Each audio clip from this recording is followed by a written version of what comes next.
जय गुरु जी। ॐ त्र्यंबकं यजामहे सुगंधिं पुष्टिं वर्धनम् उर्वारुकमिवन्दनात् मृत्योर्मोक्षे मामृतात्।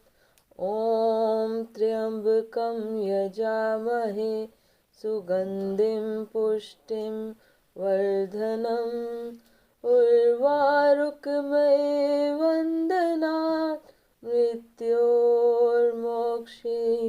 मामृतात्।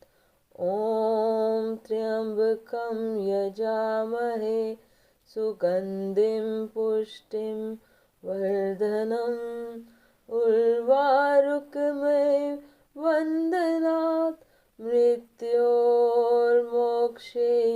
मामृतात्।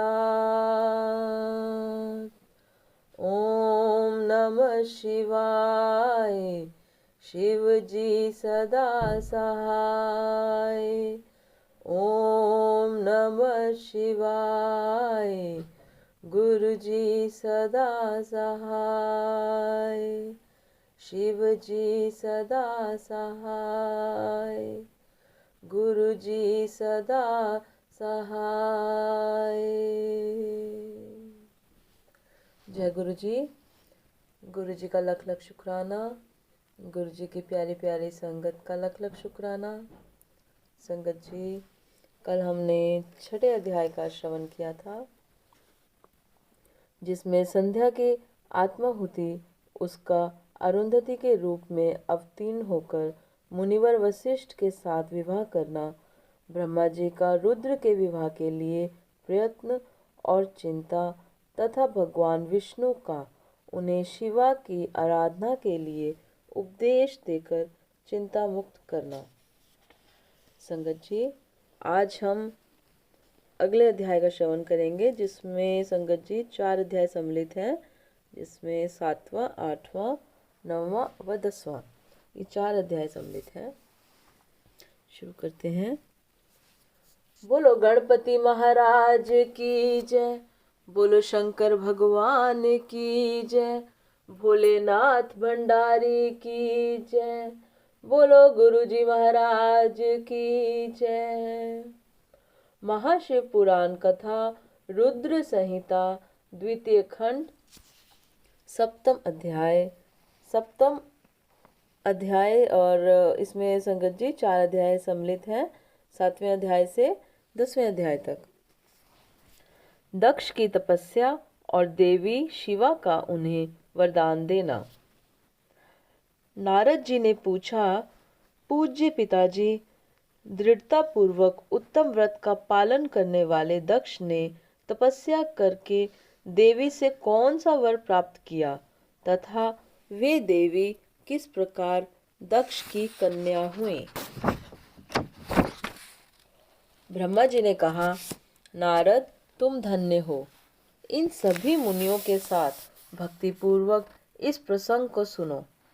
मेरी आज्ञा पाकर उत्तम बुद्धि वाले महाप्रजापति दक्ष ने क्षीर सागर के उत्तम तट पर स्थित हो देवी जगदम्बिका को पुत्री के रूप में प्राप्त करने की इच्छा तथा उनके प्रत्यक्ष दर्शन की कामना लिए उन्हें हृदय मंदिर में विराजमान करके तपस्या प्रारंभ की।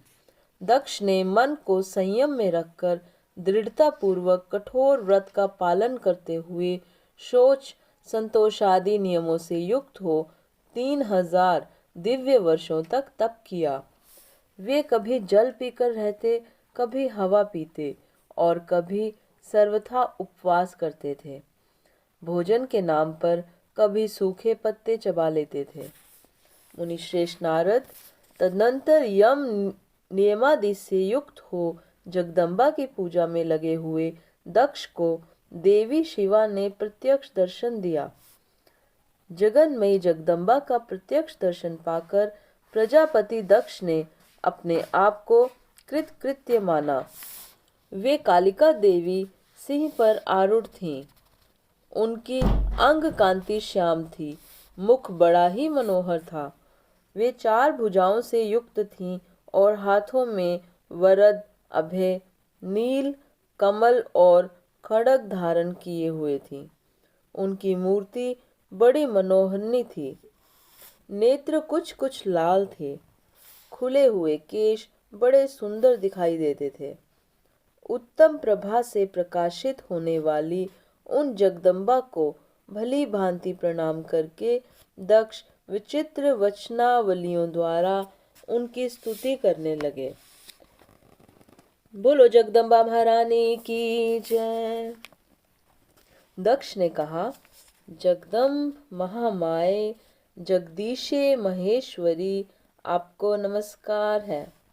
आपने कृपा करके मुझे स्वरूप का दर्शन कराया। भगवती आधेय मुझ पर प्रसन्न होइए। शिव रूपिणी प्रसन्न होइए। भक्त वरदायिनी प्रसन्न होइए। जगन माए आपको मेरा नमस्कार है। ब्रह्मा जी कहते हैं, मुने, संयत चित्त वाले दक्ष के इस प्रकार स्तुति करने पर महेश्वरी शिवा ने स्वयं ही उनके अभिप्राय को जान लिया तो भी दक्ष से इस प्रकार कहा, दक्ष, तुम्हारी इस उत्तम भक्ति से मैं बहुत संतुष्ट हूँ। तुम अपना मनोवांछित वर मांगो। तुम्हारे लिए मुझे कुछ भी अदेय नहीं है। जगदम्बा की यह बात सुनकर प्रजापति दक्ष बहुत प्रसन्न हुए और उन शिवा को बारंबार प्रणाम करते हुए बोले। दक्ष ने कहा, जगदम्ब महामाय, यदि आप मुझे वर देने के लिए उद्यत हैं तो मेरी बात सुनिए और प्रसन्नतापूर्वक मेरी इच्छा पूर्ण कीजिए। मेरे स्वामी जो भगवान शिव हैं, वे रुद्र नाम धारण करके ब्रह्मा जी के पुत्र रूप से अवतीर्ण हुए हैं। वे परमात्मा शिव के पूर्णावतार हैं, परंतु आपका कोई अवतार नहीं हुआ। फिर उनकी पत्नी कौन होगी? अतः शिवे, आप भूतल पर अवतीर्ण होकर उन महेश्वर को अपने रूप लावण्य से मोहित कीजिए। देवी, आपके सिवा दूसरी कोई स्त्री रुद्रदेव को कभी मोहित नहीं कर सकती। इसलिए आप मेरी पुत्री होकर इस समय महादेव जी की पत्नी होइए। इस प्रकार सुंदर लीला करके आप हर मोहिनी भगवान शिव को मोहित करने वाली बनिए। देवी, यही मेरे लिए वर है। यह केवल मेरे ही स्वार्थ की बात हो ऐसा नहीं सोचना चाहिए। इसमें मेरे ही साथ संपूर्ण जगत का भी हित है। ब्रह्मा, विष्णु और शिव में से ब्रह्मा जी की प्रेरणा से मैं यहाँ आया हूँ। प्रजापति दक्ष का यह वचन सुनकर जगदम्बिका शिवा हंस पड़ी और मन ही मन भगवान शिव का स्मरण करके बोली, तात प्रजापते दक्ष, मेरी उत्तम बात सुनो।